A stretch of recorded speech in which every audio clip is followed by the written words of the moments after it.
ஓம் அகிலாண்டேஸ்வரியே போற்றி, அகிலத்தை ஆள்பவளே போற்றி போற்றி. நல்லதே நினைப்போம், நல்லதே விதைப்போம். அம்மன் அருள்வாக்கு குழந்தைகளுக்கு இந்த அம்மன் தாயின் ஆசீர்வாதங்கள் எப்பொழுதுமே முழுமையாக கிடைக்கும். என் அன்பு பிள்ளையே, உன் கஷ்டங்களுக்கு எல்லாம் காரணமானவரை இன்று காட்டுவதற்கும், நீ அனுபவித்துக் கொண்டிருக்கும் கஷ்டங்களை எல்லாம் சரி செய்யவே இன்று உன் அன்னை உன்னை தேடி வந்திருக்கிறேன். என் செல்ல பிள்ளையே, உன்னுடைய கஷ்டங்கள் அனைத்துமே திரும்பி திரும்பி உன்னையே சுற்றி சுற்றி வந்து கொண்டிருப்பதற்கு இவர் ஒருவரே காரணம். இவர் யார் என்ற உண்மையை நீ தெரிந்து கொண்டால் இனி உன் வாழ்க்கையில் கஷ்டம் என்பதே இருக்காது. என் தங்கமே, இன்று நிச்சயமாக அதை தெரிந்து கொள்ள வேண்டிய கட்டாயத்தில் நீ இருந்து கொண்டிருக்கின்றாய். ஏனென்றால் நீ படுகின்ற வேதனை அத்தனை பெரிதல்லவா? வாழ்க்கையில் நடக்கின்ற அத்தனை சூழ்ச்சிகளிலும் இருந்து தாங்கிக் கொள்ள முடியாமல் வேதனையில் தவித்து கொண்டிருக்கிறாய் அல்லவா? அதனால் இன்று நீ இதனை உணர்ந்தே தீர வேண்டும் என்பதனால்தான் அம்மா இந்த விஷயத்தை உன்னிடத்தில் சொல்வதற்காகத்தான் ஓடோடி வந்திருக்கிறேன். என் அன்பு குழந்தையே, தன்னை நல்லவராக காட்டிக்கொள்ள மற்றவர்களை கெட்டவர்களாக சித்தரிக்கும் மனிதர்கள் எல்லாம் நீண்ட நாள் நல்லவர்கள் வேடத்தில் சுற்றித் திரிய முடியாது என்பதை முதலில் நீ புரிந்துகொள். யாராக இருந்தாலும் உண்மை ஒரு நாள் வெளியில் வந்துதான் தீர வேண்டும். என் தங்கமே, மற்றவர்களை காயப்படுத்தி இன்னொருவர் நல்லவராக வேண்டுமென்றால் இங்கு கடவுள் என்ற ஒருவர் எதற்காக இருக்கின்றார்கள்? தெய்வம் என்ற ஒன்று இருப்பதை மறந்துதானே அவர்கள் இதுபோன்ற செயல்களை செய்து கொண்டிருக்கிறார்கள். அப்படி இருப்பவர்களுக்கு கிடைக்க வேண்டியது விரைவில் கிடைக்கும் என்பதை நீ முழுமையாக உணர்ந்து கொள். மனிதன் கணக்கு போட்டு 6 மாடி வீடுகளை கட்டி கொண்டிருக்கிறான். ஆனால் கடவுள் அவர்களுக்கு 6 அடி குழியைதான் காட்டுகிறார் என்பதை நீ இப்பொழுது உணர்ந்து கொள்ள வேண்டும். என் தங்கமே, பொய்யான உறவுகளையும் போலியான நண்பர்களையும் இழப்பது இழப்பு கிடையாது. முதலில் இழப்பு என்றால் என்ன என்பதை நீ புரிந்துகொள். உன்னை ஒருவர் நீ கஷ்டத்தில் இருக்கும் பொழுது நடுத்தெருவில் விட்டு விட்டு பிரிகிறார்கள் என்றால் அதுதான் துரோகம் என்பதை புரிந்துகொள். அவர்களிடத்தில் இருப்பதுதான் போலியான அன்பு என்பதை நீ புரிந்துகொள். அவர்கள் உன்னை விட்டு செல்வது உனக்கு இழப்பு கிடையாது. அது உனக்கு வாழ்க்கையில் கிடைக்கின்ற ஒரு வகையான வெற்றி என்பதை நீ புரிந்துகொள். இங்கு நிறைய பேர் இவர்களை பற்றி தெரியாமல் வாழ்க்கையில் பல சோதனைகளையும் துன்பங்களையும் அனுபவித்துக் கொண்டிருக்கின்றார்கள். ஆனால் உனக்கோ இவர்களை எல்லாம் அடையாளம் கண்டுகொள்வதற்கான வாய்ப்பு கிடைத்திருக்கிறது என்பதை நீ புரிந்துகொள். என் தங்கமே, வாழ்க்கையில் சிலரை நமக்கு பிடிக்காது, இருந்தாலும் அவர்களை விட்டு செல்ல முடியாது. காலத்தின் கட்டாயம் அவர்களோடுதான் உன்னை பின்னி பிணைத்திருக்கும். அதனால் வாழ்க்கையில் சில விஷயங்களை சில நேரங்களில் கடந்து செல்ல முடியாமல் அங்கேயே நின்று கொண்டிருப்பாய். அதே நேரத்தில் சிலரை உனக்கு மிகவும் பிடிக்கும். வாழ்க்கை இப்படித்தான் இருக்க வேண்டும் என்று நீ நினைத்திருப்பாய். ஆனால் அவர்களிடம் நெருங்கவே முடியாத அளவிற்கு உனக்கு சூழ்நிலைகள் உருவாகியிருக்கும். என் செல்லமே, இதுதான் வாழ்க்கை என்பதை நீ முதலில் புரிந்து கொள்ள வேண்டும். விரும்பியதனிடம் உன்னால் செல்ல முடியாது. ஆனால் உனக்கு விருப்பம் இல்லாதது எப்பொழுதும் உன்னோடே ஒட்டி இருக்கும். இதுதான் வாழ்க்கையின் அர்த்தம் என்பதை நீ புரிந்து கொள்ள வேண்டும். யாரையுமே கஷ்டப்படுத்தி அதிலிருந்து கிடைக்கக்கூடிய சந்தோஷம் உனக்கு தேவை கிடையாது. அதே போல நீ சந்தோஷப்பட வேண்டும் என்பதற்காக உனக்காக வேறு யாராவது கஷ்டப்பட தேவையும் கிடையாது. மன நிம்மதிக்காக மட்டும்தான் இந்த உறவுகளை நான் படைத்திருக்கின்றேன். ஆனால் இப்பொழுது உன் மனம் படும் வேதனைக்கு காரணமாக இந்த உறவுகள்தான் இருக்கிறார்கள் என்பதுதான் நிதர்சனமான உண்மை அல்லவா? நிம்மதி என்பது எது தெரியுமா என் தங்கமே? எதுவுமே நிரந்தரம் இல்லை என்று புரிந்து கொள்வதுதான். நிரந்தரமில்லாத விஷயத்திற்காக நீ நிம்மதியை இழக்கிறாய் என்றால் அது உன்னுடைய தவறு என்பதை நீ உணர்ந்து கொள். அடுத்தவர்களை குறை சொல்லி நாம் நல்லவர்களாக மாறிவிட முடியாது.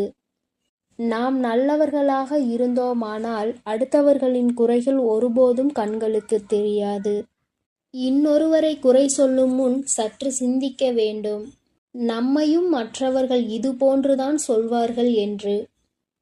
என் அன்பு குழந்தையே, ஒரு பொருளை வாங்கும் பொழுது அது நம்முடைய தேவைக்காக நாம் வாங்குகிறோமா, இல்லை நம்முடைய ஆசைக்காக நாம் வாங்குகிறோமா என்ற தெளிவு நம்மிடத்தில் இருக்க வேண்டும்.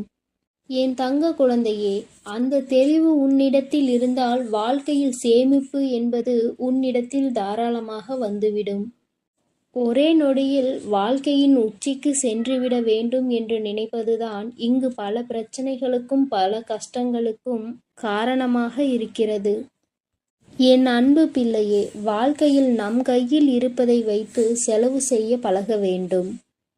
உன் கையில் கொஞ்சம் பணம் இருக்கும்போது உனக்கு என்ன தேவையோ நீ அதை மட்டுமே வாங்க வேண்டும். அதை விட்டுவிட்டு மற்றவர்கள் என்ன வைத்திருக்கிறார்கள், என்னவெல்லாம் நாம் வாங்கிக் கொள்ளலாம் என நீ நினைப்பாயெனில் அடுத்த நேரம் அது கையிலிருந்து சென்ற பிறகு மீண்டும் அதனை நீ சேர்ப்பதற்கு படாது பாடுபட வேண்டும் என்பதை நீ புரிந்துகொள். என் தங்கமே, உன்னுடைய கஷ்டத்திற்கு யார் காரணம் என்று சொல்கிறேன் என்று சொல்லியிருந்தேன் அல்லவா? என் செல்லமே, உன்னை யாருமே காயப்படுத்துவதில்லை என்பதை நீ முதலில் புரிந்துகொள். தேவைக்கு அதிகமாக மற்றவர்களுக்கு நீ முக்கியத்துவம் கொடுத்து உன்னை நீயே காயப்படுத்திக் கொள்கின்றாய். உன்னுடைய காயங்களுக்கு காரணம் நீதான் என்று உன்னுடைய அம்மா நான் சொல்ல வருகிறேன். என் தங்கமே, உன்னை நீ காயப்படுத்திக் கொள்ள மற்றவர்களை நீ தேவையில்லாமல் பயன்படுத்திக் கொள்கிறாய் என்று நான் சொல்ல வருகின்றேன். அம்மா சொல்ல வருகின்ற விஷயம் உனக்கு புரிகின்றதா? என் தங்கமே, மனிதனுடைய இயல்பு இவ்வளவுதான் என்பது புரிந்துவிட்டது. மனிதர்களுடைய வாழ்வு இப்படிதான் இருக்கிறது என்பதை நீ இவ்வளவு நாள் வாழ்ந்த வாழ்க்கையில் தெரிந்து கொண்டிருப்பாய் அல்லவா? அவர்கள் சந்தோஷமாக இருக்க அவர்கள் யாருடைய சந்தோஷத்தையும் கெடுப்பதற்கு தயாராக இருக்கிறார்கள். இப்படிப்பட்ட மனிதர்கள் இருக்கும்போது நீ மற்றவர்களை நினைத்து உன்னை நீயே கஷ்டப்படுத்திக் கொள்கின்றாய். நீ அவர்களுக்கு கொடுக்கின்ற ஒவ்வொரு முக்கியத்துவமும் உன்னை மேலும் கஷ்டப்படுத்த தூண்டும் என்பதை மறந்துவிடாதே. உன்னுடைய ஒவ்வொரு காயங்களுக்கும் காரணம் நீதான் என்பதை புரிந்து கொண்டு நீ படுகின்ற கஷ்டங்களுக்கு எல்லாம் காரணம் நீதான் என்பதை முதலில் தெரிந்து கொள். என் தங்கமே, அம்மா சொன்ன அடையாளங்கள் சரிதானா? உன்னுடைய கஷ்டங்களுக்கு காரணம் நீதான் என்பதை இப்பொழுதாவது புரிந்து கொண்டாயா? தேவையில்லாத எண்ணங்களை தூக்கி சுமப்பதும் இல்லாத நபர்களின் பேச்சுக்களை மனதில் எடுத்துக்கொள்வதும் மிகப்பெரிய தவறல்லவா? என் தங்கமே, யார் வேண்டுமானாலும் என்ன வேண்டுமானாலும் செய்துவிட்டு போகட்டும்.